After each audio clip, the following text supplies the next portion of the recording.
Muy buenas noches a todos, bienvenidos a la noche de A24. Estamos arrancando con todo hasta las 21 horas. MMC.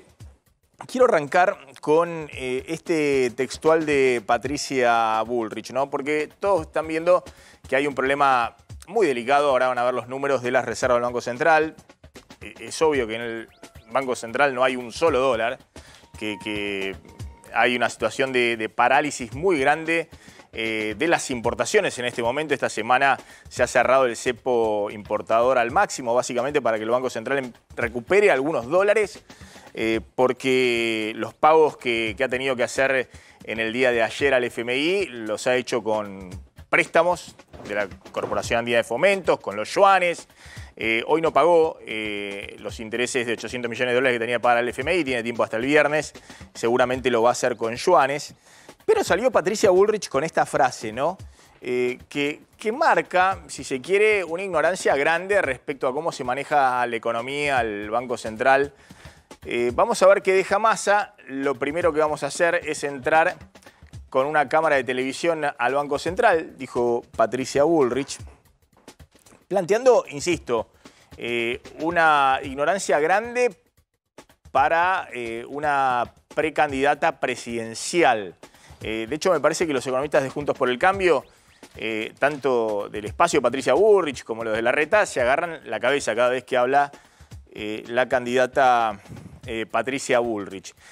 Fíjense cómo salió a cruzarla Milei, que en un ratito vamos a contar. Tiene una pelea en este momento por el mismo electorado con Bullrich, y lo que era un idilio se ha vuelto una guerra abierta. Imagino que los liberales de Copetín saldrán a criticar tamaña bestialidad, ¿no? Arrobando un poco la nota y la repercusión que han tenido estos dichos de Patricia Bullrich en una entrevista televisiva. ¿Qué hay hoy en las reservas del Banco Central? Bueno, dólares contantes y sonantes prácticamente no hay nada. Efectivamente, las reservas del Banco Central están en un piso en los últimos 17 años, está en el menor nivel desde el 2006. Ahí vamos a ver el cuadro de las reservas del Banco Central. Efectivamente, hay reservas brutas por 24.000 millones de dólares, pero a las reservas brutas en la metodología del FMI, es decir, como el FMI lo ha puesto en sus últimos informes y como monitorea al gobierno, hay que descontarle el swap de monedas con China, que es un préstamo y que obviamente no están ni los yuanes ni las divisas en el Banco Central. Este préstamo es un asiento contable entre el Banco Central argentino y el Banco Central de China, y una cuenta abierta del Banco Central argentino en el Banco Central chino. Pero es un préstamo de 18.000 millones de dólares, que hay que restárselo a las reservas brutas. Están los encajes, que son los dólares de los depositantes privados en el sistema financiero, en los bancos. Una parte muy grande de esos depósitos, es un encaje muy por arriba del 50%, están inmovilizados ante el Banco Central. Pero no quiere decir que el Banco Central tiene esos dólares físicos en sus arcas. Están inmovilizados, en muchos casos en los bancos. Ahí no se pueden tocar, no se pueden prestar, justamente esperando a que vengan, si viene alguien a retirar sus dólares, que estén los dólares. Después hay un préstamo de 3.100 millones de dólares con el Banco Internacional de Basilea, que tampoco está en el Banco Central y que nunca lo estuvo. Es un asiento contable, se contabiliza acá este préstamo y se contabiliza como reservas, pero está en Basilea, en el Banco de Bancos internacional. Y después hay 1.800 millones de dólares, que es un depósito de SEDESA, que es el organismo público-privado que garantiza los depósitos en pesos. Pero de nuevo, no es un asiento contable en el Banco Central. Hay muy poquitos dólares físicos en el Banco Central. Ahora vamos a hablar con alguien que ha sido presidente del Banco Central y que sabe cómo es toda la operatoria. Y en general esos dólares físicos están cuando el Banco Central le pide, por ejemplo, a la Reserva Federal de Nueva York, un envío de billetes físicos, 50, 100 millones de dólares, que llegan por avión a la Argentina vía Ezeiza, pasan por el Banco Central y del Banco Central se distribuye a los bancos, porque los bancos necesitan dólares físicos para devolver a los depositantes. Las reservas netas, si uno le resta todas estas cosas, que son préstamos, que no son propiedad del Banco Central, las reservas netas están en menos 8.900 millones de dólares. Es decir, el Banco Central tiene reservas netas negativas. ¿Qué significa eso? Bueno, que el Banco Central no tiene dólares propios ya, sino que contabiliza todos los préstamos que tiene y son esos los dólares o los yuanes que tiene el Banco Central. ¿Por qué, como está con reservas netas negativas, puede seguir pagando deuda al exterior o puede seguir vendiendo dólares? Bueno, por eso, porque, por ejemplo, ayer se le pagó con una parte de los yuanes, con 1.700 millones de dólares de yuanes, se le pagó al FMI. Los 1.000 millones restantes se pagó con otro préstamo que se tomó a la CAF. Hoy el Banco Central compró dólares, de hecho viene comprando en los últimos 7 u 8 días con el dólar agro, logró comprar casi 1.000 millones de dólares. Eso le sirve para la operatoria diaria. Pero las reservas netas están, insisto, casi 9.000 millones de dólares negativo. El Banco Central tiene oro, pero no es que está el oro físico en el Banco Central. La mayor parte del oro del Banco Central está o en Basilea o en Londres, y en general garantiza otras operaciones. Una parte sí está en el Tesoro del Banco Central, de hecho está muy restringido por medida de seguridad. En algún momento hemos querido ir a filmar el Tesoro del Banco Central y está prohibido por normas del propio Banco Central poder ingresar ahí. Pero lo que quiero mostrar es que cuando Patricia Bullrich dice vamos a entrar con una cámara al Banco Central para que vean que no hay nada, no hace falta entrar con una cámara, lo estamos viendo todos los días online en el informe que envía el Banco Central y que monitoreamos todos los economistas todos los días y sabemos que en la metodología del FMI está 9.000 millones de dólares negativos las reservas netas.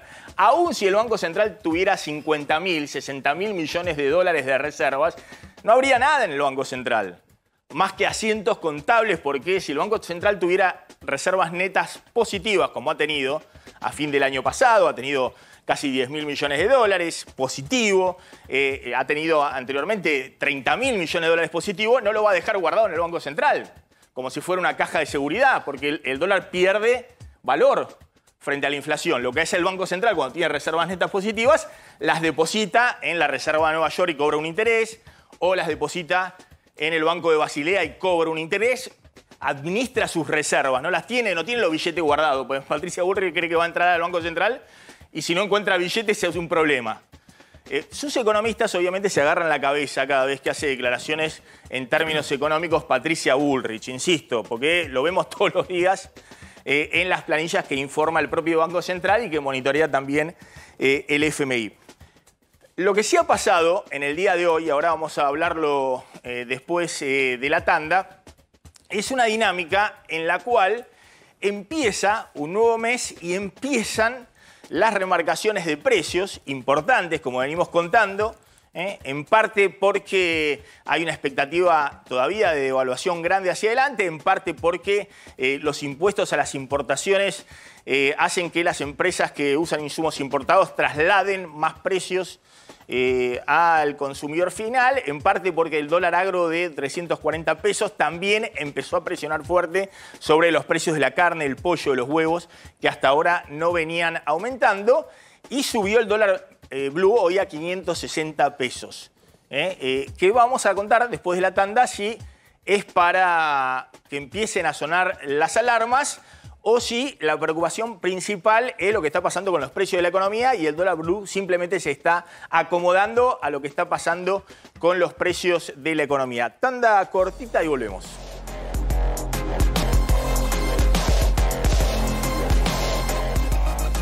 Ya está Leandro Santoro en nuestros estudios, vamos a hablar un ratito con él el tema de la carrera por la ciudad de Buenos Aires. Hay una puja fuerte entre Jorge Macri y Lustó, pero ahí está también el peronismo de la ciudad y el kirchnerismo pujando por la elección, ¿no? Porque si Lustó queda fuera, después están apostando a un balotaje con un apellido Macri de un lado y todo lo que hayan votado a Lustó, el kirchnerismo, el peronismo del otro, ¿no? A ver si eso puede generar algún tipo de sorpresa en la ciudad de Buenos Aires. Dólar blue hoy a 560 pesos, subió 10 pesos en el día de hoy. El dólar blue ha subido en el último mes 11%, que eso es más que la tasa de interés mensual, que va al 8%, es más que la inflación, que en julio pudo haber estado en el 7%, pero es cierto que había 2 meses que no había subido. Entonces el dólar blue en general anda así, por espasmos. ¿Es para alarmarse? Bueno, lo que es para alarmarse es lo que está pasando con la falta de dólares. Ahora vamos a contar con el cierre total de las importaciones, con las alarmas que están viniendo desde las automotrices hasta Vaca Muerta y con los números que contaba en las reservas del Banco Central. Pero sobre todo lo que está pasando con los precios de la economía, donde empiezan a moverse como si hubiera una devaluación del tipo de cambio oficial, y justamente eso es lo que el gobierno quiere evitar y por eso sigue con las mini devaluaciones diarias. El dólar blue a 560 pesos es un dólar que a valores de hoy está todavía por debajo del dólar promedio del gobierno de Alberto Fernández. El gobierno de Alberto Fernández ha tenido un dólar promedio, uno toma los valores de todos los meses del gobierno de Alberto Fernández, los trae a valores de hoy por inflación, y es un dólar más alto, un dólar libre de 580 pesos, 590 pesos si uno le pone los datos de las últimas semanas de inflación. Es decir que este dólar blue todavía está por debajo de ese promedio. Ahora, también es cierto que ahora con las últimas subas, bueno, viene subiendo casi 60% en el año, que es la inflación que va a haber de enero a julio, cuando se conozca el dato de inflación de julio. Efectivamente, es decir, va a estar ahí, el dato de inflación de julio se va a conocer después de las PASO. El 15. Exactamente, justo va a quedar 2 días después de las PASO. Es decir, que por ahora ese dólar viene acomodándose con la inflación. Claramente, si el dólar blue sigue su recorrido, bueno, ahí puede tener ya una retroalimentación. Ese dólar disparándose a valores por arriba de los valores actuales, es un dólar que va a presionar todavía más sobre los precios. A fines de julio del año pasado, cuando se va primero Guzmán, después Bataki, y el dólar llega a 350 pesos en el blue, traído a valores de hoy por inflación, es un dólar arriba de los 700 pesos. Todavía no es ese el dólar en que estamos hoy. Y el dólar de crisis de octubre de 2020, cuando se dispara a 195 pesos en medio de la pandemia, los 7 puntos de emisión monetaria, el déficit fiscal y la indefinición total de qué iba a hacer el gobierno, si iba a romper con el FMI o iba a ir a un acuerdo con el FMI, es un dólar, esos 195 traído por inflación a valores de hoy, arriba de 900 pesos. Es decir, que todavía este dólar no refleja el dólar de una nueva crisis. ¿Por qué? Bueno, porque el gobierno viene de alguna manera pateándola y piloteándola con los anuncios con el FMI, con China, con los pagos que ha hecho en esta semana al propio FMI y pateando la situación para después de las PASO.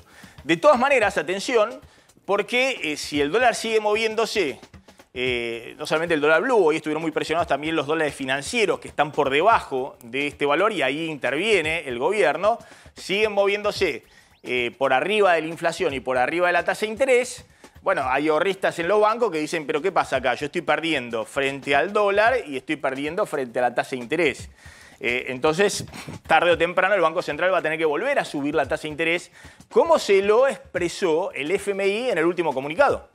El FMI en el último comunicado dice que para anclar la demanda de dinero, para evitar una dolarización mayor en los próximos meses, hay que seguir con una tasa de interés real muy positiva, muy por arriba de la inflación. El que hizo un plazo fijo en julio, empezó en julio con el plazo fijo, que paga 8% efectiva mensual, bueno, un plazo fijo a 2 meses, lo renovó ahora en agosto. A fines de agosto ese dólar tiene que estar por debajo de 580 pesos para que ese plazo fijo le gane al dólar. Y ya estamos medio en el límite, porque el dólar está ya en 560 pesos. Es decir, que si el dólar se va a 580, 600 pesos, que también es muy probable porque es la evolución de la inflación. Si hay en agosto 8% de inflación, ajusten el dólar de 560, 8% arriba, es un dólar más cercano de los 600 pesos, empieza a perder el plazo fijo frente al dólar y obviamente el Banco Central lo que va a tener que hacer es ofrecer una tasa de interés de plazo fijo mayor al 8% mensual. Y obviamente eso tiene consecuencias negativas porque al mismo tiempo encarece todos los créditos, es un golpe adicional a las tarjetas de crédito, a lo descubierto en cuenta corriente, a los créditos personales, todo lo que ya conocemos, pero bueno, lo peor que puede ocurrir es que el dólar esté muy movedizo y que aquellos que están ahorrando en pesos sientan que están perdiendo no solamente frente al dólar, sino también frente a la inflación. Está Alejandro Vanoli, que fue presidente del Banco Central. Gracias por atendernos, Vanoli, muy amable. ¿Qué tal? Buenas tardes. Bueno, dos cosas quería consultarle. Una, esto, ¿no? De lo que ha pasado con el dólar. Yo ahí trato de explicar un poco que más allá del tema nominal, acá el problema principal es que la inflación está corriendo al 7% mensual y que el dólar obviamente no se puede quedar quieto. Pero bueno, que ya en estos niveles el gobierno tiene que tener cuidado porque si el dólar se mueve más que lo que se mueve la inflación, eso retroalimenta los precios y además genera más corrida, digamos, que la gente tiene en peso diga no me quedo en el plazo fijo y voy a comprar dólares. Y que la única forma, el único instrumento que tiene ahora acá el gobierno es la tasa de interés, que no es un instrumento virtuoso en este contexto. No sé cómo está viendo esto de que ha pasado en los últimos días donde los dólares nuevamente empiezan a estar presionados. No, sin duda. A ver, yo creo que hay dos fenómenos que son centrales, ¿no? Uno, en primer lugar, el problema del sector externo, que se debe fundamentalmente este año a la caída de las exportaciones.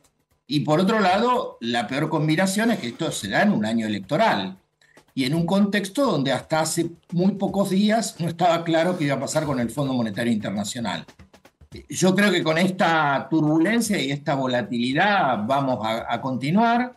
Coincido con vos, Maxi, que es muy importante que el Banco Central pueda calibrar la tasa de interés para evitar una mayor dolarización. Me parece que depende de lo que pase en las PASO, va a haber mayor tensión cambiaria o no, y esto tiene que ver con cómo queda cada candidato en función de cómo propone resolver esta cuestión. O sea, no es lo mismo que quede bien parado electoralmente alguien que diga yo voy a sacar el cepo en un día, a alguien que diga, bueno, digamos, la cuestión de la brecha cambiaria y el cepo hay que resolverla gradualmente, recomponiendo exportaciones y evitando una gran devaluación. Yo creo, Maxi, para cerrar la idea, digamos, en lo que hace a la respuesta, diría algo respecto al gráfico que vos mostrabas, ¿no? Yo un poco estuve viendo no con el dólar blue, sino con el contado con liquidación, que me parece un poco más relevante, donde más o menos da lo mismo que vos ponés, pero en una perspectiva por ahí más larga, si vemos los últimos 20 años, estos niveles, Maxi, son de pánico, ¿no? Sí, O sea, es un dólar alto, un dólar muy caro que se expresa muy caro, en que vienen los chilenos, los brasileños, los uruguayos a la Argentina y con este dólar en este nivel le resulta todo muy barato. Mirá, exactamente. A mí me hace acordar, y vos te vas a acordar también, al 4 de Duhalde de abril de 2002, ¿no? Cuando el fondo lo obliga a flotar. Yo creo que si se puede consolidar este puente, digamos, de reservas hasta las elecciones y después el nuevo gobierno con legitimidad en las urnas lanza un plan consistente, esta brecha cambiaria se tiene que resolver más por caída de los implícitos que por devaluación del dólar oficial. Es decir, me parece que es una brecha de pánico por todos los factores estructurales y coyunturales que están presionando, pero que debería resolverse de una manera que evite una gran devaluación. Porque el gran problema, Maxi, que un tema también que vos conocés, es que en la Argentina hay lo que se llama un pass-through muy alto, ¿no? Es decir, todavía gran parte de los precios están ligados al tipo de cambio oficial. Sí. Entonces, bueno, si vos me dijeras, yo devalúo y en términos de precios no pasa nada, uno dice, bueno, no, acá, pero perdón, Vanoli, acá el problema, lo que usted está diciendo no es que obviamente el dólar de 560 pesos no va a bajar de 560 pesos, vamos a tener dólares de 600, vamos a tener dólares antes de fin de año de 700. Lo que está usted diciendo es que la inflación le va a ganar al dólar. Si el próximo gobierno es creíble, implementa un plan, va a haber más inflación, pero la inflación va a correr más con el dólar, con lo cual el dólar en términos reales, el poder de compra de los dólares va a ser menor de acá a un año de lo que es ahora, digamos. Exactamente, entonces por eso quien invierte, Maxi, tiene que ver, o sea, ¿qué es mejor inversión? Invertir un SER o un dólar link, es decir, yo coincido con lo que vos bien de alguna forma me precisaste en el sentido de que me parece que en los próximos meses tiene más recorrido los activos en pesos que lo que puede subir el dólar, por lo que decíamos antes. Me parece que el dólar históricamente está caro y coyunturalmente está caro por lo que hablamos. Claro, no, el otro tema, pero me quiero ir al tema de qué hay en el Banco Central, pero el otro tema es que el gobierno viene dando señales, no ya el FMI pidiendo una devaluación del 25-30%, sino el propio gobierno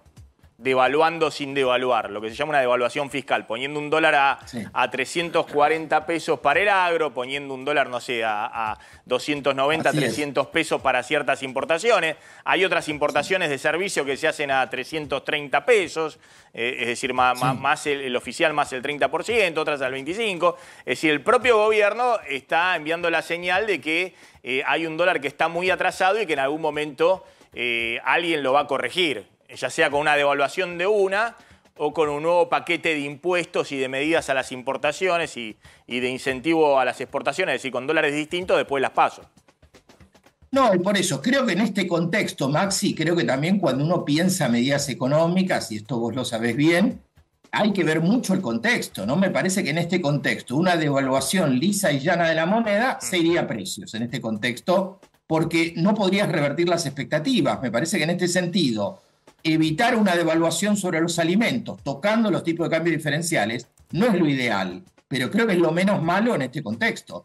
Obviamente, creo que el nuevo gobierno tendrá que plantearse otra política cambiaria en el marco, de nuevo, de recomponer las reservas, lanzar un plan antiinflacionario, algo que hoy en este contexto no es viable, Maxi. Esperen un segundito, Vanoli, porque quiero hablar del otro tema de que hay en el Banco Central, pero me está llamando el móvil, Guillermo Murphy, porque empieza en este momento paro de subtes. Guillermo Murphy, ¿estás ahí en el móvil? Sí. ¿Cómo estás, Maxi? Exactamente, mira, 20:01, hace un minuto que comenzó la medida de fuerza hasta el cierre del servicio, o sea, alrededor de 11 y media de la noche. Estamos en el centro de transbordo de Plaza Constitución. Vos fijate, totalmente vacío, están los delegados, policía y ahí quedaron ya las formaciones. Fíjate ahí, Maxi, en los andenes, ya totalmente vacías.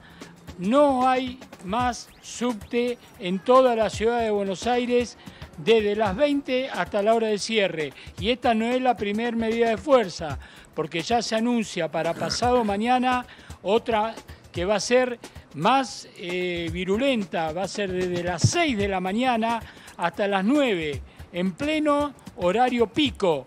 Aquí, sobre todo en estos centros de distribución, como centro de distribución de pasajeros y centro de transbordo, como es Plaza Constitución, Retiro y todas las estaciones 11, donde hay miles de personas que quieren llegar a su trabajo y se van a ver impedidas de llegar en este sistema de subterráneo. Así que, reiteramos, se ha cerrado ya. A ver, Guillermo, esperamos un segundito, porque voy a sumar, Javier, 20 horas. ¿De qué se trata? ¿Por qué este paro de subte? ¿Qué es lo que están reclamando los metrodelegados? Sí, desde hace semanas los metrodelegados están reclamándole al gobierno de la ciudad y a la empresa concesionaria de los subtes de la ciudad de Buenos Aires un día más de franco para tratar de que los trabajadores del subterráneo no se expongan al asbesto, que es un material cancerígeno que está todavía en coches antiguos y no tan antiguos de la red, y por eso están intentando ser escuchados por el gobierno de la ciudad y por la empresa con estas medidas de fuerza que ya vienen de varias semanas y que se van a agravar. A ver, lo sumo a Leandro Santoro, que quiero hacer una pregunta respecto a esto. Le pregunté si iba a venir a hablar de las baldosas, de la ciudad. Me dijo, no, vengo a hablar de alquileres y ya que estemos, que hable también de... Tenemos un informe con el tema de alquileres, del tema subte. ¿Cuál es la opinión, Santoro? A ver si podemos ver ahí el móvil y Santoro que hable, sí. Bueno, fue un escándalo. En el 2011, creo, el gobierno de la ciudad le compra al Ayuntamiento de Madrid unos coches que se estaban utilizando para hacer prueba de explosivos, no servían para el uso humano. Fue un escándalo inclusive en el Ayuntamiento de Madrid cuando se vendieron a la Argentina estos coches. ¿Cuál fue el problema, Maxi? Cuando el gobierno de la ciudad compra estos coches para la línea B, además de que tuvieron que hacer toda una hora de readaptación de los andenes de la línea B porque tenían otro tamaño, empezaron a utilizarlo como repuestos para otros coches, motivo por el cual las partes con asbesto están distribuidas por toda la red de subterráneo. Entonces, el gobierno de la ciudad se ha desentendido de este tema, pero con el correr del tiempo se enfermaron 80 trabajadores y ya murieron 3. Entonces, habla de... Pero ¿cuál es el argumento del gobierno de la ciudad frente a estas denuncias que se vienen haciendo, de que efectivamente no tiene impacto sobre la salud? Que no es tan importante como dicen los trabajadores. Es indiscutible. Te podés meter, te vas a dar cuenta de lo que fue el debate en el Ayuntamiento de Madrid cuando se le vendieron a la Argentina estos vagones. No sé si me escuchaste, pero yo contaba recién que los usan para probar explosivos porque no pueden ser utilizados por las personas. Y lo que hizo la ciudad, además de comprarlos, que fue toda una discusión terrible, si convenía o no convenía comprar ese tipo de trenes, después los utilizaron como repuestos para otros vagones. Entonces esparcieron el asbesto en toda la red.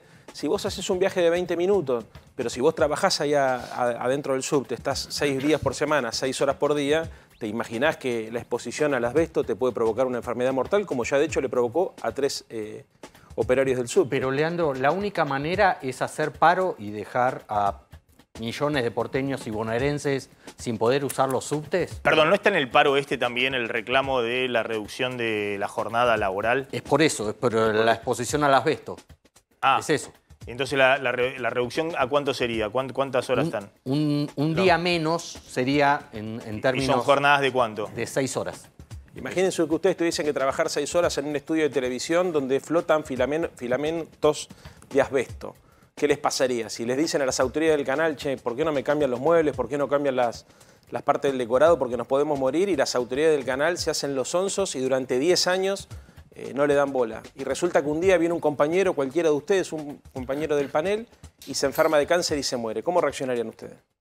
Ahora, lo lógico no sería discutir este tema del asbesto más allá del recorte de la carga horaria, porque lo mismo podrían discutir todos los empleados municipales, digamos, de las otras áreas, y no solamente de la ciudad de Buenos Aires, sino de la provincia de Buenos Aires y de otros distritos y demás.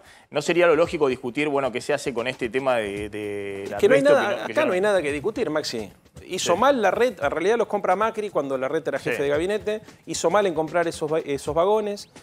La discusión con el subte es una discusión insólita. No, si se puede reemplazar el material rodante. Pero por supuesto que deberían reemplazar el material rodante y además detectar dónde están el resto de las piezas. Ahora, te digo algo.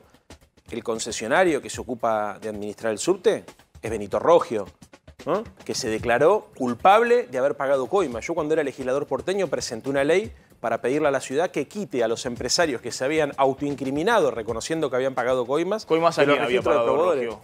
Ya nos perdimos. ¿A coimas a quién había pagado Rogio? En la causa Cuaderno. En la causa Cuaderno. ¿Pero a quién le había pagado Rogio? No, él plantea que le había pagado coimas a distintos funcionarios. ¿Pero funcionarios del kirchnerismo? Él plantea que había pagado coimas a distintos funcionarios. Él tiene concesiones en la ciudad, tiene concesiones en la Nación, tiene concesiones en todos lados. Pero la causa Cuaderno era... No, me imagino que si... Pero una cosa es si que... pagó en un lado debe haber pagado en todos lados, pero... Exactamente, eso es lo que dije yo. Pero la denuncia, ¿dónde era? La denuncia era a partir de la causa Cuaderno. Él para facilitar su posición se reconoce culpable. Que distinto es que haya un empresario que esté siendo sospechado. En eso, hasta que no tenga sentencia firme. Pero si vos sos un empresario y trabajás en todo el país con todos los gobiernos, de todos los colores políticos, y reconocés que pagaste coima, no podés operar el subte de la ciudad de Buenos Aires. Le renovaron la concesión. Va para cualquiera. Entonces lo que te digo es, en el subte no solamente estamos con este problema, sino que hay un problema más grave, que para mí es una cosa insólita, que es que más de la mitad de las estaciones no son accesibles para las personas con discapacidad. Y esto también debería son dos discusiones distintas. A mí me parece perfecto, ¿no? Pero como vos metiste el tema de Rogio pagando coima, Rogio había dicho que había pagado coimas al kirchnerismo, no sé si a José López o en Obras Públicas o lo que fuera. Sí. Entonces, vos das que por cierta esa declaración de Rogio. No es una declaración, es una confesión de delito, porque fue frente a sede judicial. No es que vino al programa de Maxi Montenegro. Está bien, por eso. Bueno, entonces uno tiene la impresión de que... ¿A vos te parece bien que una persona que se declara responsable de cometer delitos sea proveedor del Estado? No, pero para nada. Entonces... Pero yo dije en algún momento que los funcionarios, cuando hablaban de quiénes pagaron coima al kirchnerismo, Todos coimearon. Cuando yo sea jefe de gobierno, ningún funcionario, primero ningún funcionario va a aceptar coima, y si acepta, y ningún empresario tampoco. Ningún empresario tampoco. Ningún empresario que tenga condena judicial o que se reconozca culpable de haber coimeado puede ser proveedor del Estado. Cuando yo sea jefe de gobierno, esto no pasa. Sí, claro, no puede entrar en las licitaciones alguien que reconoció pagar coima. Pero te recuerdo que hay una lista larga de los que reconocieron y siguen siendo contratistas. Y está mal. Qué sé yo, el gasoducto Néstor Kirchner. Y está mal. El gas. Pero una cosa es que... Pero, Maxi, son dos cosas distintas. No, Maxi, no, a ver, me parece que no estás entendiendo. Una cosa es que vos estés siendo investigado por una causa de corrupción. Y otra cosa es que se haya declarado exactamente, culpable. Ahí estaría mal que el Estado te diga vos no podés participar, porque viene cualquiera, te hace una... Termino la idea. Viene cualquiera, te hace una denuncia y te saca. Eso está mal, puede pasar. Ahora, si vos reconocés que pagaste coima, ¿cómo puede ser que el gobierno de la ciudad permita que siga administrando el mismo grupo económico el subte? Espera un segundito, ahora la seguimos. Está Vanoli. Más allá de Vanoli, fue presidente del Banco Central durante el gobierno de Cristina y por eso no me quiero meter en eso. De hecho, la idea era hablar con un expresidente del Banco Central que haya estado ahí. Digamos, hemos hablado con Redrado, vamos a hablar en los próximos días. Hoy estaba también Rosario Redrado. Me interesa simplemente Vanoli para que cuente, por eso, no metiéndonos en el tema campaña, porque yo conté, digamos, ya salió Milei a decir que Bullrich era un ignorante, una bestia al decir que iba a entrar con las cámaras del Banco Central, con las cámaras de TV al Banco Central para ver si estaban las reservas o no estaban las reservas. ¿Dónde están las reservas del Banco Central? ¿Cómo se administra? Yo mostré ahí el balance del Banco Central, lo que son las reservas brutas, lo que son los préstamos que tiene el Banco Central con el swap, los encajes, con el Banco de Basilea y demás. Bueno, ¿cómo es? ¿Qué es lo que hay físicamente en el Banco Central? ¿Hay algo de oro en el Banco Central, físicamente en el Tesoro? Sí, hay algo de oro. Sí. Una parte en el gobierno anterior se llevó a Londres porque se hicieron determinadas operaciones de préstamo con garantía en oro. Pero bueno, básicamente sí, o sea, hoy las reservas, y desde hace ya décadas, ¿no?, en el mundo, básicamente son como asientos contables en los principales bancos centrales del mundo, en el Banco de Basilea, créditos entre bancos centrales, como es por ejemplo el swap en China, o por ejemplo una parte tiene que ver con lo que son los encajes, ¿no?, que están invertidos en los bancos, con lo cual, a ver, es como uno puede entenderlo fácilmente diciendo, bueno, a ver, todos los pesos que gana de su sueldo no los tiene en la casa, los tiene en una caja de ahorro, en una cuenta corriente. Entonces, bueno, me parece, a ver, sin querer adjetivar, ¿no?, pero claramente la administración de reservas de un país tiene que ver con mecanismos más sofisticados y no hay una montaña de dólares ni de euros, digamos, en el Tesoro, porque estaría muy mal administrado. Claro, yo contaba incluso que cuando el Banco Central ahora tiene reservas netas negativas en la metodología del FMI de 8.000 millones de dólares, pero cuando tenía reservas netas positivas de 10.000, 20.000, 30.000 millones de dólares, no estaban esos dólares en el Banco Central, sino que estaban depositados en Basilea o en la Reserva Federal de Nueva York, porque ahí le daba un interés, porque si no, imagínate, no vas a tener 10.000 millones de dólares a cero de interés. Así es, o sea, las como si fuera una caja de seguridad. Claro, están invertidas y en todos los bancos centrales del mundo es así, y bien decís esto no tiene que ver con la discusión si las reservas son brutas, son 25.000 millones, o antes fueron 50 o 100, siempre y en todo momento funciona con la misma lógica. Bien, lo que sí, el oro hoy está, hay 3.800 millones de dólares de oro, la mayor parte hoy está en el Tesoro del Banco Central. En la bóveda. Una gran parte está en el Banco Central y otra está así, en Londres. Y otra está en Londres, como contamos. No, de hecho, yo he pedido en algún momento a algunos presidentes del Banco Central, si me dejan ir con las cámaras, ver las bóvedas de oro, como se hace en algún momento en la Reserva Federal de Nueva York, que es un tour turístico, y por medidas de seguridad eso está prohibido. No se puede ingresar ni siquiera a los medios periodísticos, está bien, a las bóvedas del Banco Central, pero eso es lo único que va a ver si entra Bullrich con la cámara. Si el oro está ahí en 3.800 hace muchos años, el oro. Después que la reserva neta esté en negativa, no hace falta entrar al Banco Central, lo ven en las planillas que salen publicadas todos los días en Internet. Vanoli, gracias. Así es, para redondear, todos los días el Banco Central informa las reservas que se contabilizan y están auditadas externamente también, con lo cual este no debería ser un punto de debate tan liviano. Gracias, muy amable. Ahí estaba Alejandro Banoli. Bueno, está Santoro, Calvo, dale. Pediste que estuviera porque dijiste no se me va a escapar. No, no se me va a escapar porque en los últimos días se viene dando debate en el Círculo Rojo porteño sobre qué te conviene a vos. ¿Qué le conviene al peronismo porteño? Si le conviene enfrentar a Lustó en octubre o le conviene enfrentar a un Macri. Y hay diferentes posturas respecto a eso e incluso en algunos casos hasta se tiró la especulación de que había un sector del peronismo porteño trabajando para derrotarlo a Macri y que el voto en las PASO del domingo 13, en vez de votarte a vos, votarlo a Lustó para derrotarlo a Macri.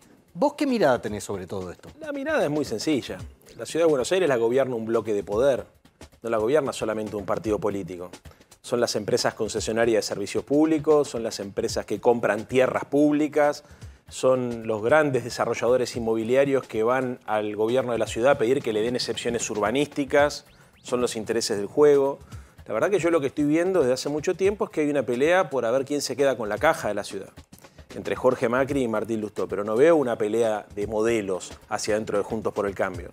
Costa Salguero, por ejemplo, que fue el emblema de la venta de tierra pública, la votaron todos. La venta del Ministerio de Educación de la ciudad la votaron todos. Convenios urbanísticos, que son las excepciones inmobiliarias, se dieron en Vicente López con Jorge Macri como intendente de Vicente López y se dieron en la ciudad de Buenos Aires de la mano de Larreta y Lustó. Pongo el caso del convenio urbanístico más escandaloso que fue el de IRSA en Costanera Sur. Cuando vos decís lo votaron todos, ¿no lo votó también el peronismo en la legislatura? No. No vota. No porque solamente un eso. sector del peronismo acompañó en la ciudad de Buenos Aires durante bastante tiempo estos 16 años del gobierno de PRO, Juntos por el Cambio. No. Aparte acá hay una cuestión de... Primero no. Segundo, hay una cuestión de liderazgo. Martín Lustó se presentó como candidato opositor en el 2017, después se termina incorporando a la gestión y esos diputados que entraron siendo diputados críticos, opositores a Larreta, se pasaron al oficialismo. Y entre el 17 y el 19, 2017 y 2019... se cometieron los peores atropellos contra las instituciones. Mirá, te voy a decir una cosa. Yo la última sesión que tuve como legislador porteño fue el 5 de diciembre del 2019. Era la última del año. Después de ahí pasé a ser diputado nacional.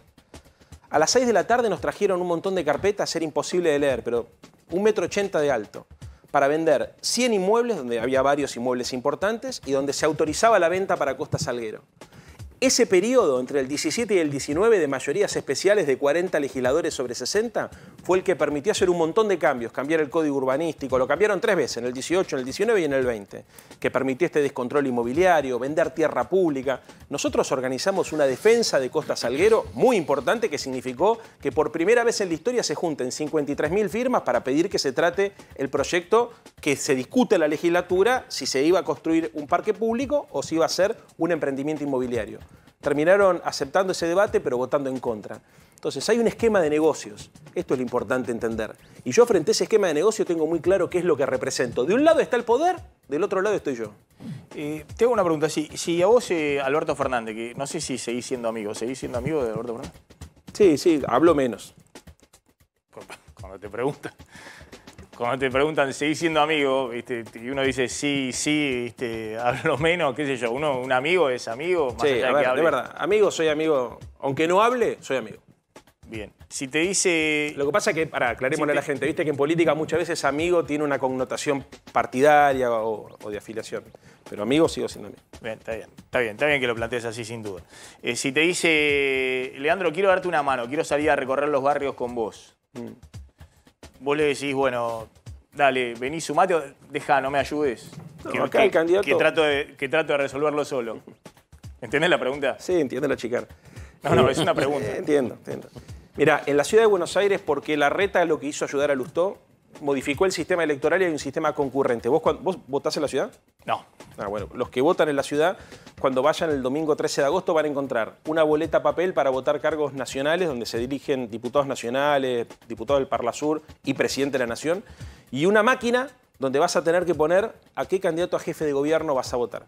La elección está desdoblada. Yo estoy haciendo una elección con un perfil mayoritariamente local, primero porque la estrategia electoral te obliga, digamos, porque la elección es separada, no es como antes, como la del 19 o las todas anteriores, donde había lista de simultaneidad pero con boleta pegada. Acá es simultánea pero con boleta desacoplada. Entonces tenemos una agenda local y yo trato de instalar temas locales. O sea, hasta ahora lo que vengo haciendo es ir a cada uno de los barrios, recorrer cada uno de los barrios para hablar de la política de la ciudad. Y trato, obviamente, si me toca hablar de lo nacional, hablo de lo nacional, pero trato de aprovechar el tiempo que tengo en hablar de los problemas que le preocupan a las porteñas y a los porteños. No, está bien, pero obviamente Lustó hace campaña, o le conviene hacer campaña con Larreta en algunos barrios y a Jorge Macri con Bullrich. Te preguntaba si vos crees que Alberto Fernández te suma o no te suma. A mí lo que me suma es explicarle a la gente cómo pienso resolver sus problemas. Bueno, y el otro tema, a ver, contá un poquito qué está pasando con los alquileres y cerramos con ese tema de alquileres y después vamos a hablar un poco de lo que está pasando con el freno total de las importaciones en algunos sectores. Bueno, lo que pasa con los alquileres es que hay una verdadera disparada de los precios, prácticamente la oferta es nula, tiene que ver justamente con esta fuerte suba de los precios de los alquileres que están bien por arriba de la inflación, que ya sabemos todos que está arriba por encima del 100%. A ver, en julio, estos son datos que releva Zonaprop, que justamente tiene en cuenta lo que pasa en todos los barrios de la ciudad y es una muestra muy importante. 11,3% de incremento de los alquileres el mes pasado, con lo cual entre enero y julio 89% de incremento en lo que pagan los inquilinos, que está, yo decía que está por arriba de lo que es la inflación. Bueno, la inflación estimada entre enero y julio es del 54% y todavía un poco por debajo está el índice que lleva, que elabora el Banco Central, que es el que debería regir justamente el nivel de los alquileres. 89% de aumento en los primeros 7 meses y contra el año pasado 152,9%, acá otra vez. Está casi 40 puntos por arriba de la inflación año contra año. Los precios promedio con estas subas tan importantes de un ambiente ya están 143.000 pesos, de los dos ambientes 176.000 y en 3 ambientes 230.000. Y cuando yo digo que no hay oferta, que prácticamente los propietarios han retirado de la oferta, se menciona que hay 1 millar de ofertas de inmuebles, es muy poca, a pesar de que la rentabilidad de los alquileres, que había sido históricamente muy baja, se recuperó. Fíjate, aumentó la rentabilidad de los alquileres un 26% año contra año, hoy está en el 5,2% cuando uno mide alquiler. Está bien, ¿a qué atribuyen eso? ¿A la restricción de oferta que genera la nueva ley de alquileres? Es la nueva ley de alquileres y también la aparición en este contexto de la nueva ley de la oferta de Airbnb, esto es los alquileres temporarios. No hay los datos oficiales, sí, dicen que hay poca oferta de alquileres temporales, pero la propia empresa Airbnb dice que hay 26.000, 27.000 inmuebles en oferta. Es el tema, Maxi. Bueno, ¿y cómo se resuelve? Uno tiene la impresión de que la política empeoró la situación, no la mejoró, ¿no? Con la nueva ley de alquileres que acordaron entre Juntos por el Cambio y también el Frente de Todos. Sí, la ley ya tiene 3 años. Sí. Y esto está cada vez peor. Es un fenómeno global también, te tengo que decir. Yo estuve investigando el tema, en todas las capitales del mundo está pasando exactamente lo mismo. La diferencia es que la única capital importante donde su gobierno no tiene políticas para sus vecinos es la ciudad de Buenos Aires. Regulación de Airbnb, clave. Vos pensás que se armó un registro y de acuerdo a la normativa tendrían que estar inscritas las propiedades, hay solamente 375 propiedades. Y como te contaban recién, en la plataforma hay más de 20.000. Eso hay que cambiarlo, hay que ir hacia un sistema de licencias. En segundo lugar, hay algunas ciudades del mundo que restringen la posibilidad de ofrecer propiedades en Airbnb a, por ejemplo, un monopropietario. Hoy lo que tenés son empresas que tienen varios departamentos o incluso ya están construyendo edificios solamente para Airbnb que te rompen el mercado. Porque ¿Pero no crees que esas regulaciones hoy en la Argentina, con la capacidad de fiscalización que tiene el Estado argentino y demás, solo fomentan la informalidad? No, digamos, y que la informalidad, en esa informalidad siga pasando lo que ocurre ahora, digamos, que no haya oferta de alquileres y No, que se estamos disparen hablando los de dos precios. cosas distintas. No. Primero, yo creo que el Estado tiene que cumplir un papel y te quiero decir que todas las capitales del mundo están haciendo lo mismo, menos Buenos Aires. Nueva York prohibió Airbnb, Florencia prohibió Airbnb, la mayoría de las capitales europeas la están regulando. No existe que vos agarrás y dolarizás los alquileres, porque donde llega Airbnb dolariza todo el mercado de alquileres. Y ¿Vos crees que los... ese es el único problema hoy? Porque no es un problema en la Ciudad de Buenos Aires. No, te estoy explicando uno de los principales problemas. Hay un acuerdo secreto entre Airbnb y la Ciudad de Buenos Aires que lo reconoció el propio gobierno de la ciudad a partir de la presentación del legislador de Filippo, que presentó un 104, un pedido de acceso a la información pública, donde la ciudad se abstiene de iniciar acciones legales contra Airbnb, por ejemplo. Entonces, todas las ciudades del mundo están regulando este fenómeno, como te lo contaban recién tus compañeros. No, estás muy equivocado con eso. O se regula esto, o se regula seriamente esto, o lamentablemente la gente se va a tener que ir de la Ciudad de Buenos Aires. Pero y el problema, cierro con esto, y el problema son las familias que tienen hijos en edad escolar. Primero, nadie se tiene que ir de su ciudad, pero si vos tenés hijos en edad escolar y resulta que tu propietario te dice, mira, no te voy a volver a alquilar porque lo voy a poner en Airbnb, y vos te imaginás que con el tipo de cambio que tenemos va a ser un boom turístico, con lo cual hay muchos incentivos para pasar la propiedad, sacarla del mercado tradicional al Airbnb. ¿Qué haces con los ¿No pibes? crees que la restricción en el mercado tradicional tuvo que ver con la nueva ley de alquileres que en la coyuntura argentina, no sé cómo es en otras partes del mundo, pero el ladrillo hoy es un refugio... Hoy, en las últimas 5 décadas en la Argentina, es lo mismo que el dólar. Sí, Maxi. Digamos, el argentino compra dólar o se refugia en ladrillo. Pero además el Airbnb, digamos... Más allá de la renta del alquiler. Ahora puede tener impacto en algunos barrios, Recoleta, Barrio Norte, pero no me imagino que el alquiler temporario pueda tener impacto para el turismo en Villa Pueyrredón o Villa Urquiza. Sí, lo tiene por efecto cascada. Lo tiene por efecto cascada, porque la gente que se empieza a mudar es lamentable. Bueno, me pregunto. No está bien completado. No, lo tiene por efecto cascada. Igual, a ver, Airbnb es una de las claves del problema. Primer punto. Segundo punto, hay que también movilizar vivienda ociosa. Hay 200.000 departamentos vacíos en la Ciudad de Buenos Aires. Hay que buscar la manera para que las viejas oficinas del microcentro se reconviertan en departamentos que puedan ser alquilados por la clase media. Ese era un proyecto también del gobierno de la ¿Qué ciudad. pasó? No, era un proyecto nuestro. Bueno, está bien, pero entonces están de acuerdo. Está bueno que estén de acuerdo. ¿Qué fue lo que hizo? Sí. Escúcheme un minuto nada más con esto y me voy. Nosotros teníamos ese proyecto, lo tomaron, pusieron 20.000 millones de pesos. ¿Escuchaste la cifra? 20.000 millones de pesos para que los propietarios puedan refaccionar sus viejas oficinas en departamentos de alquiler. Como no le pusieron condicionalidad, Maxi, hoy lo están alquilando en Airbnb. Toman, la ciudad le regala plata a los dueños de las inmobiliarias o a los dueños de las Y oficinas. se alquila en dólares al turismo. Transforman esas oficinas en departamentos y se alquilan en dólares. La pregunta que yo te hago es, ¿a vos te parece razonable que el gobierno de la ciudad le ponga plata a un sector para favorecer solamente un sector sin pensar en el bien común? ¿Te das cuenta? Debería ser con condicionalidad. Simplemente, en un minuto, ¿no crees que también, más allá del Airbnb y demás, ¿no crees que hay un problema con el tema de la ley de alquileres? Que el propio gobierno lo ha reconocido. Sí, claro, pero sí. El gobierno dijo, vamos a cambiar la ley de alquileres. Sí. Está viendo si la deroga la nueva ley de alquileres. ¿No crees que hay un problema? Porque eso retrajo la oferta, básicamente porque el argentino se refugia en ladrillo. Y cuando le ponen mucha regulación y demás, dice, bueno, prefiero esperar a que se revalúe en dólares el inmueble, que es como tener dólares en la caja de seguridad, en vez de estar alquilándolo a 3 años con todo tipo de regulaciones que me generan problemas y me dan muy poca rentabilidad. Sí, a ver, sí, yo lo dije en más de una oportunidad, creo que la ley tenía una intención, terminó, como cambió la situación macroeconómica, dejó de servir y hay que reformarla, no derogarla, sino reformarla, mejorarla, porque si la derogás entra en vigencia el Código Civil anterior, donde, por ejemplo, no había posibilidad de hacer indexaciones de alquileres, para ponerte un ejemplo solamente. No le sirve ni a los propietarios. Y el problema hoy más grave es la incertidumbre. La gente no sabe si ponerla o no en alquilar la propiedad porque no sabe con qué reglas de juego va a jugar. Ahora, dicho lo cual te digo, la discusión de la inflación, que es otro problema que te lo agrego yo, para no quitarle el culo a la jeringa, hay un problema grave con la inflación que también distorsiona.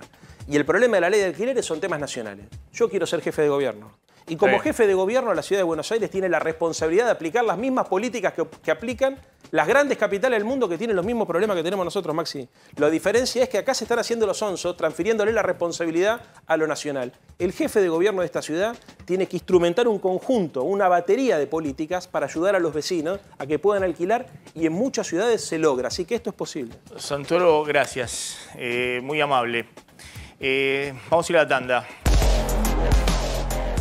Ahora está hablando del ministro de Economía y candidato del Frente de Todos, Sergio Massa. Unión por la Patria, Unión por la Patria. En San Luis. Nadie va a poder superar el trabajo que hicieron a lo largo de estos años. Pero quiero decirles también que este 13 de agosto empieza un partido en el que la Argentina se juega mucho. Y quiero que lo tengan grabado a fuego y que se lo puedan contar a cada vecino, a cada compañero de trabajo, en la fábrica o en la obra. Porque en definitiva no vamos solamente a la urna a elegir un candidato o a elegir un presidente. Vamos a la urna a elegir un modelo de país. Ahí están ellos, paseándose por la Argentina, hablando de ajuste, hablando de eliminar el previaje que le dio a San Luis la posibilidad de transformarse en uno de los 5 efectores turísticos de los nuevos destinos de la Argentina. Vayamos a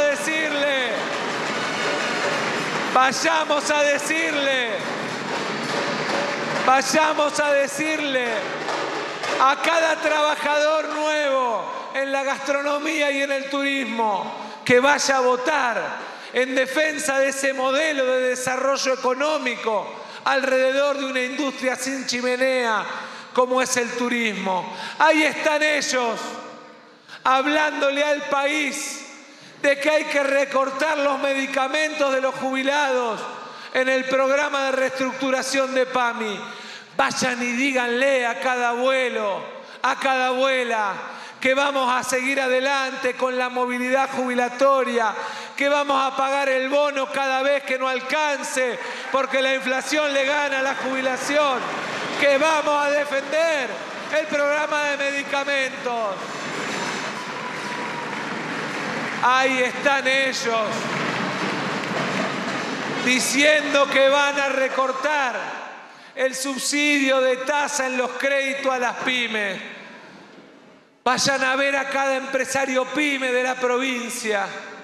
Díganle que creemos en la producción y en el trabajo, pero además creemos en el desarrollo federal, que vamos a seguir con el programa de subsidio de tasa para que tengan crédito, para poder crecer, para poder generar trabajo, para poder ampliar su capacidad instalada, porque sostenemos de esa manera el nivel de actividad industrial y el mercado interno de la Argentina.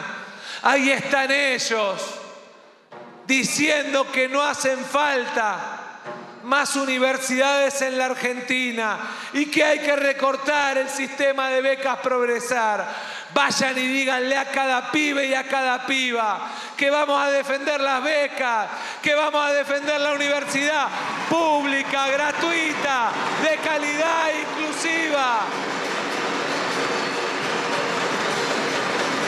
Porque soñamos con que esas becas Progresar o esas becas Manuel Belgrano puedan servir el día de mañana para que el hijo de un productor, de un desocupado de San Luis, para que alguien que haya nacido en el interior del interior pueda llegar a la universidad y pueda soñar con ser ingeniero, abogado o presidente y tenga igualdad de oportunidades como la tuvimos aquellos que tuvimos la suerte. Ahí está Massa en San Luis, hablando de ellos y nosotros. ¿Qué pasó con Juntos por el Cambio? Sí, coincidió casi con Patricia Bullrich, que hoy también estuvo en San Luis. La pasó un poco mal, pero vamos a arrancar San con Luis, Rodríguez que es una Larreta. provincia que pasa de manos del peronismo a Juntos por el Cambio. Exactamente. De los Rodríguez a Juntos por el Cambio. Sí, que tiene peronistas. Poggi era de los Rodríguez y fue apoyado, el gobernador electo, por Alberto Rodríguez. Pero bueno, son cosas que pasan en las provincias. El que estuvo en Tandil hoy fue Horacio Rodríguez Larreta, también después fue a Bahía Blanca, pero el estilo Larreta consiguió sumar a alguien más. A 15 días, a 10 días y monedas de las PASO, consiguió sumar a su proyecto presidencial nada más y nada menos que a Facundo Manes. Tenemos ahí las imágenes, el tuit de bienvenida al proyecto Larreta Presidente a Facundo Manes, donde planteó en este acto que hizo en Tandil, acompañado por Gerardo Morales y por Facundo Manes, hasta hace poco precandidato presidencial por el radicalismo. Ahí tenemos la foto que posteó Larreta. Dice, con Facundo Manes vamos a convertir la resignación y la frustración en esperanza. Facundo Manes es la persona indicada para ser uno de los líderes del cambio de nuestras vidas. Una estrategia de Larreta que es la clásica, que es sumar, subir a todos arriba del carro. Todos arriba del tren larretista. Veremos el 13 de agosto. Que en algún momento se mencionaba como posible candidato a vice de Patricia Bullrich. Exactamente. Te diría que fue sondeado. Pero claramente por Patricia coincide con el discurso de Larreta, ¿no? De sí, sobrepasar la grieta. Sí, de los consensos. En privado no habla tan bien de Larreta, pero coincide con Larreta en esta mirada más palomesca que halcona de la política. Pero hablando de halcones, la que tuvo un mal trago en San Luis justamente, donde estábamos viendo ahora a Sergio Massa, fue Patricia Bullrich. Estuvo hoy a la mañana y quiso dar una conferencia de prensa a los medios de San Luis y tuvo algunos problemitas. No sé si podemos ver los videos que se difundieron hoy a la mañana con las agresiones sobre la precandidata presidencial de Juntos por el Cambio. Una precandidata, no una precandidata Juntos por el Cambio que además en este tema de las campañas, ¿no? Se acusa mucho a los distintos sectores de militancia de uno y de otro lado, ¿no? Exactamente. Por ejemplo, Milei acusaba a Patricia Bullrich que lo que le pasó a él en Tigre eran sectores que estaban vinculados a Patricia Bullrich. En este caso, identificaban más a sectores vinculados con el kirchnerismo. Con Rodríguez Sá, con el gobierno. Claro, y con el kirchnerismo. Sí. No sé si tenemos el tuit de Patricia Bullrich contando esto. Aprovechó las agresiones que la insultaron, le gritaron, y dice, con ellos vamos a dialogar. Está claro que no saben convivir en democracia y en San Luis lo están demostrando de nuevo.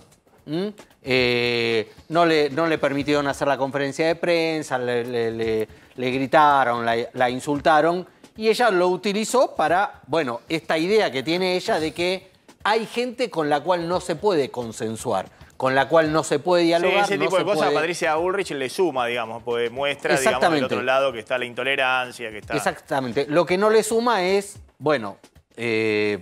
salirse otra vez de Boca, irse de Boca, y pese a todas las recomendaciones, vos lo comentaste al comienzo del programa, de su equipo económico, que le dijo, Patricia, ya te mandaste lo del blindaje, pará de hablar de economía, y se mandó con el tema de meterse en una cámara de televisión. Con la cámara de televisión del Banco Central, que ahí ven el tuit de Milei, donde Milei la trata prácticamente de ignorante, diciendo que es una bestialidad total. Una bestialidad. Algo que Milei no hacía.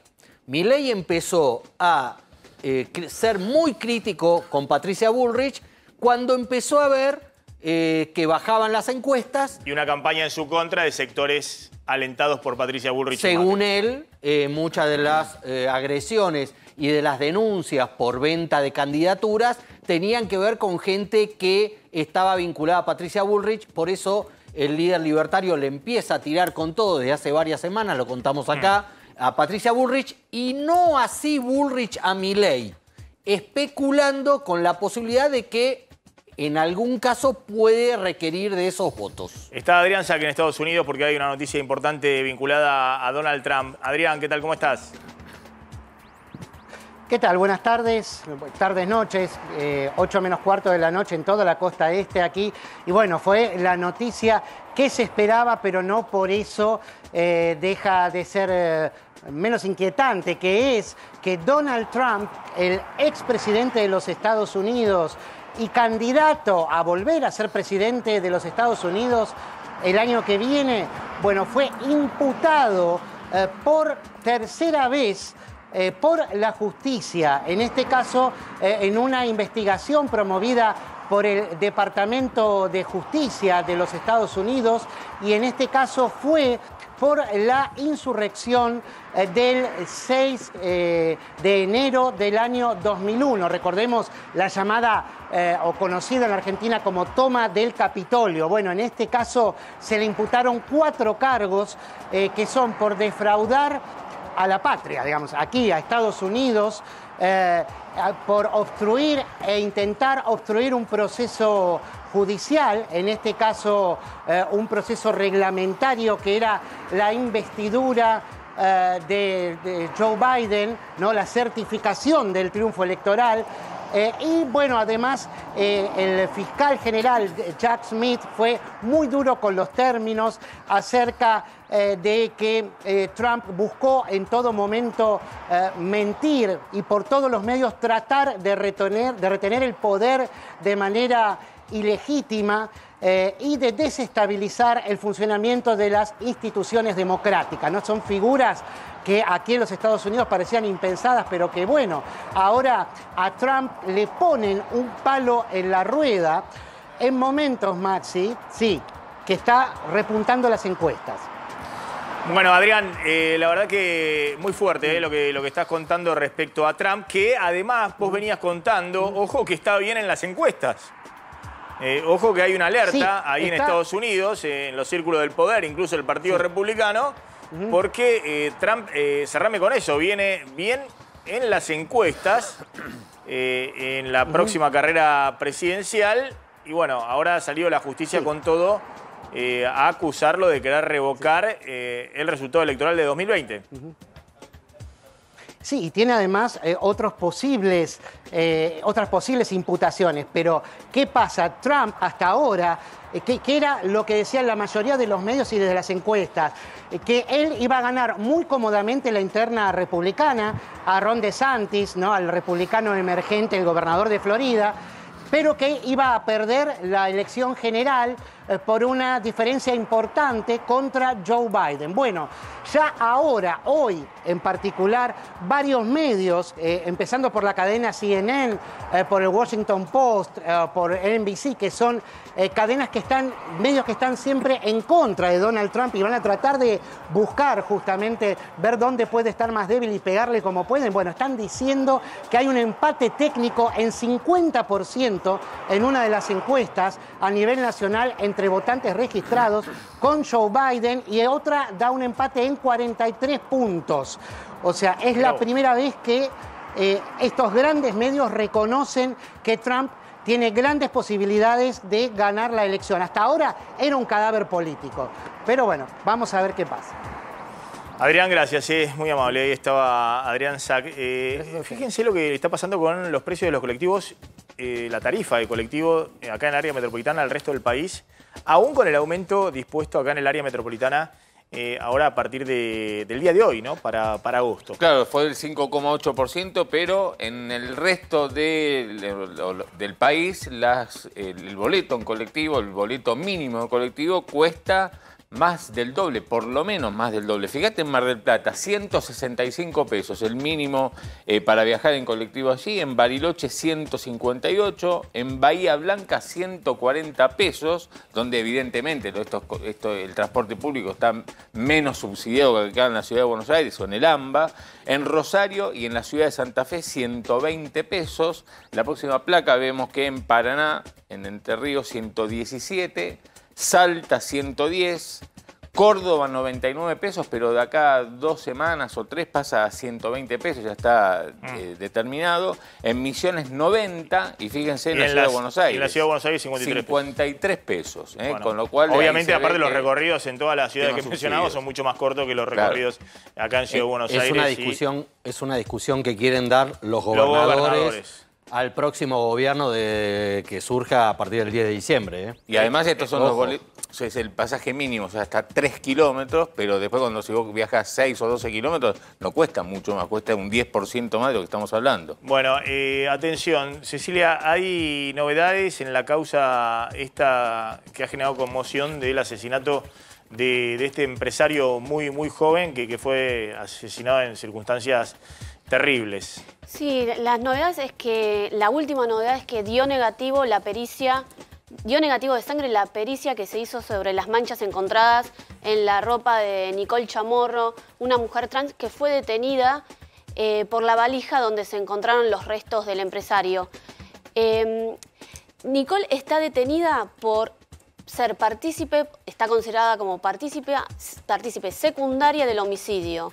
Pero cayéndose esta prueba de la ropa, no sé cuánto más pueden tener los fiscales para tenerla detenida. Por otro lado, también se avanzó sobre un campo en General Rodríguez donde se encontraron manchas biológicas que van a ser peritadas.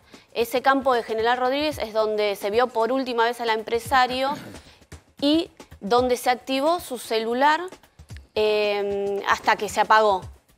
Las manchas también se encontraron, manchas que van a ser peritadas en la camioneta, una Land Rover en la que se trasladaba el empresario, que era propiedad de un hombre que tenía una deuda con él de $150.000 y quien dio el dato que lo había dejado junto a otro amigo de apellido Vargas en este descampado. Así que ahora todas las miradas están sobre el campo de General Rodríguez y los últimos minutos del empresario asesinado.